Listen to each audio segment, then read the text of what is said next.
In 1974, Chinese farmers digging a well stumbled upon a clay head staring up at them from the dirt. That single discovery led to the excavation of 8,000 life-size terracotta soldiers, each with unique facial features, arranged in battle formation in underground pits the size of aircraft hangars. This is a Terracotta Army guarding the tomb of China's first emperor, Qin Shi Huang, and here's what makes it truly extraordinary. These weren't individually crafted art pieces made over decades.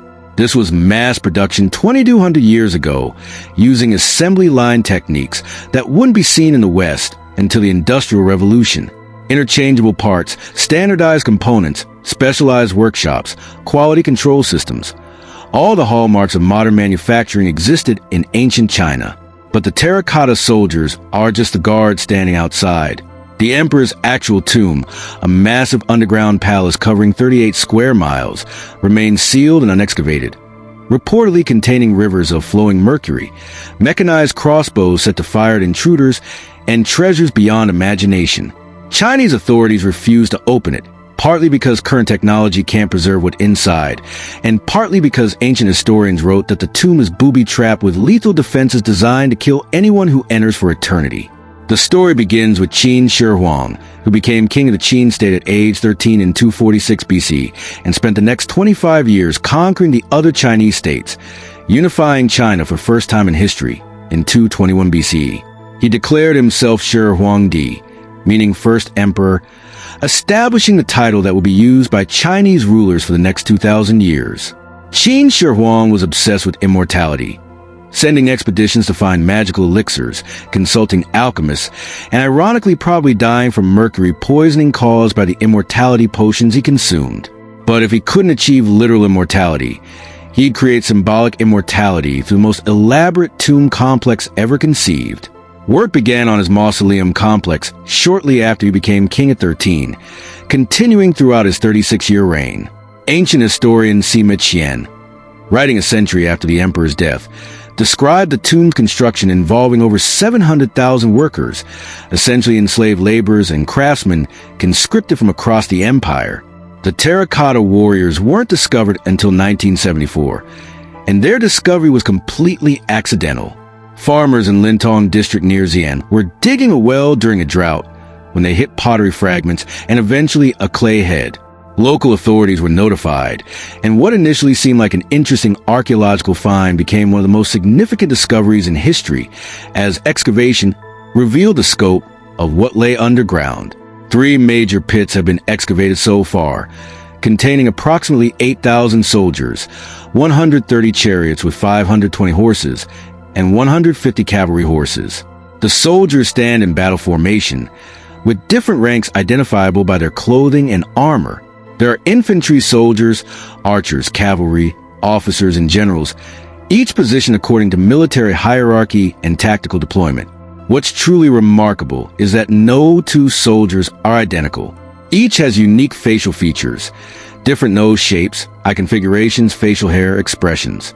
Some scholars suggest the artisans used real soldiers as models, creating portraits of actual members of Qin's army. The level of individualization is staggering when you consider the scale. Creating 8,000 unique faces wasn't necessary for the tomb's function, but the artisans did it anyway, suggesting either artistic pride or imperial demand for authenticity. However, the uniqueness is only skin deep. While faces are individualized, the bodies were mass-produced using assembly line techniques remarkably similar to modern manufacturing. The terracotta figures were created in parts. Legs, torsos, arms, hands, and heads were made separately in standardized molds, then assembled. This allowed different workshops to specialize in different components, dramatically increasing production efficiency. Archaeological evidence shows at least 10 different hand molds, 8 head molds, and various torso and leg molds. By mixing and matching these standardized parts, then adding individualized surface details and unique heads, the workshops could produce soldiers efficiently while maintaining variety in the final products.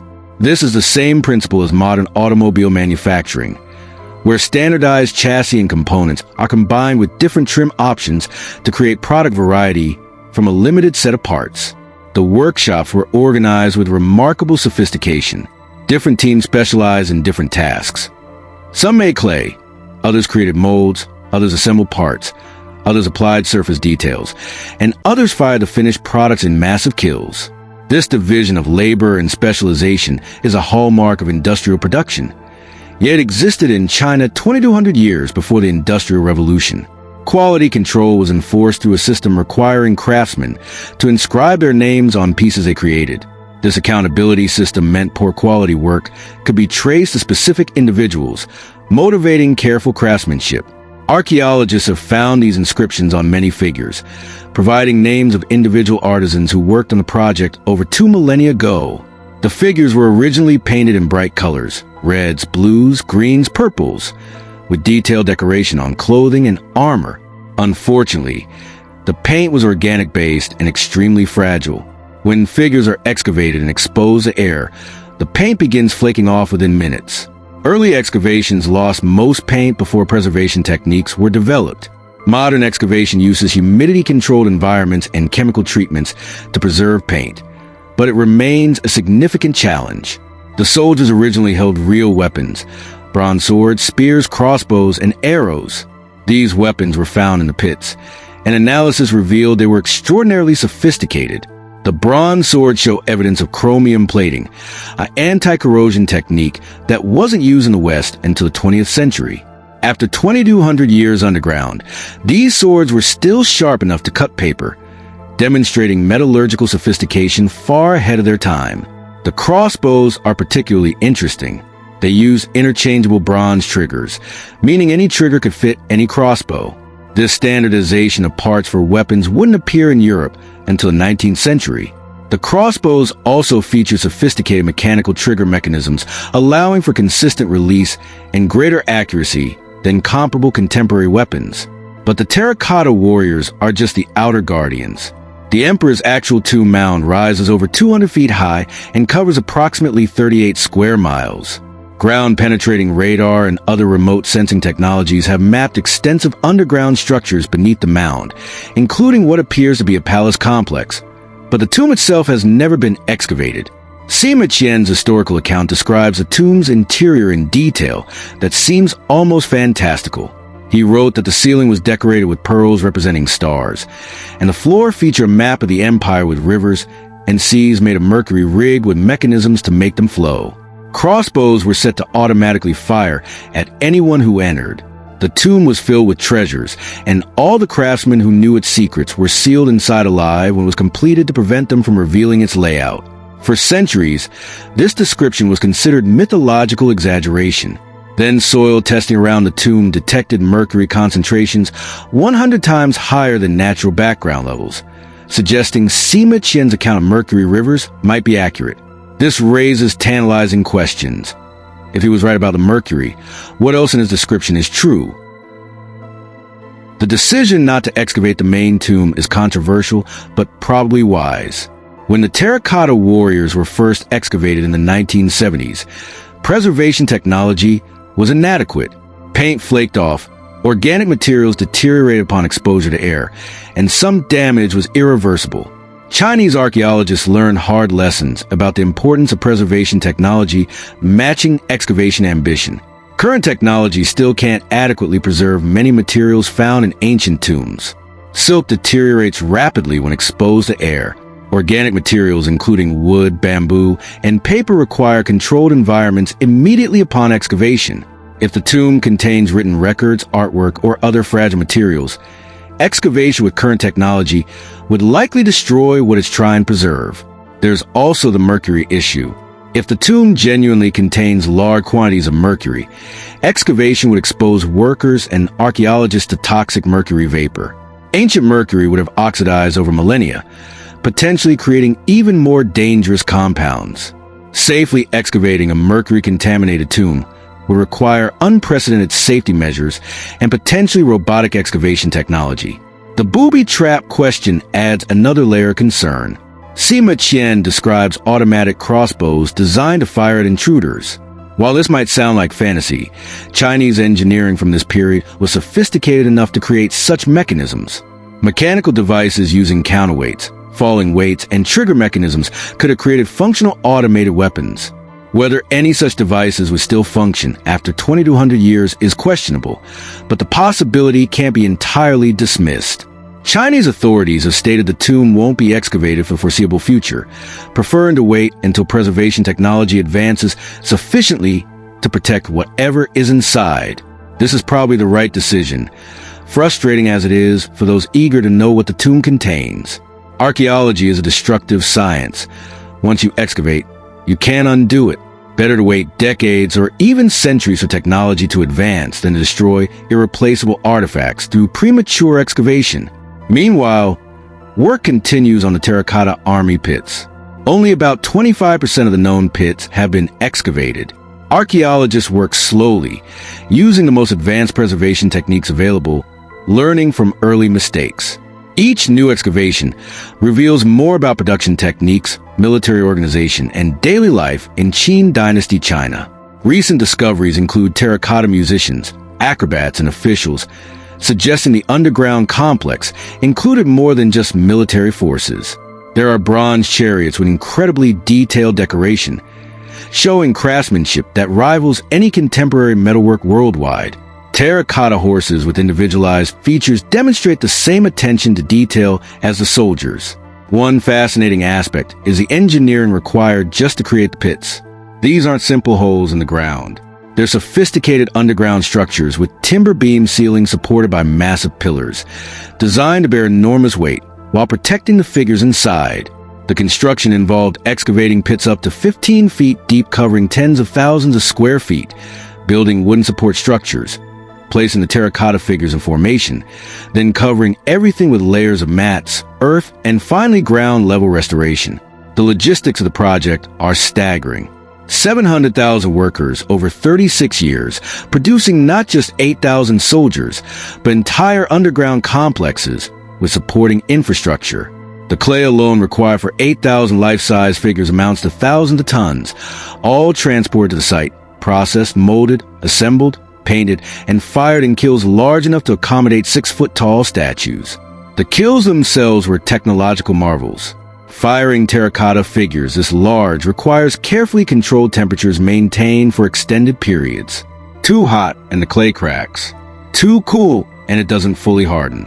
The kilns had to be large enough to accommodate multiple figures simultaneously, while maintaining even temperature distribution. Archaeological evidence shows the Chinese had developed sophisticated kiln technology capable of achieving consistent results on an industrial scale. The social organization required is equally impressive, coordinating 700,000 workers, managing supply chains and materials, organizing specialized workshops, maintaining quality control, and sustaining this effort across decades required administrative capabilities that many ancient states never achieved. The Qin state's bureaucratic efficiency was legendary. This is the same administration that built the Great Wall and standardized weights, measures, currency, and even written language across China. The Terracotta Army reveals that ancient China possessed manufacturing capabilities, organizational sophistication, and technological knowledge that wouldn't be matched in the West for nearly 2,000 years.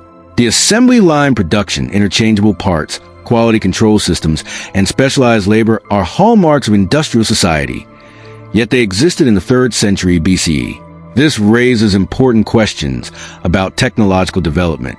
We tend to think of progress as linear and inevitable, but the Terracotta Army shows that sophisticated capabilities can exist in isolation, develop in one civilization while being unknown elsewhere, and potentially be lost entirely when civilizations fall. The Qin dynasty collapsed shortly after the first emperor's death, and while the knowledge probably persisted in some form, the scale of organization required for such projects wasn't replicated for centuries.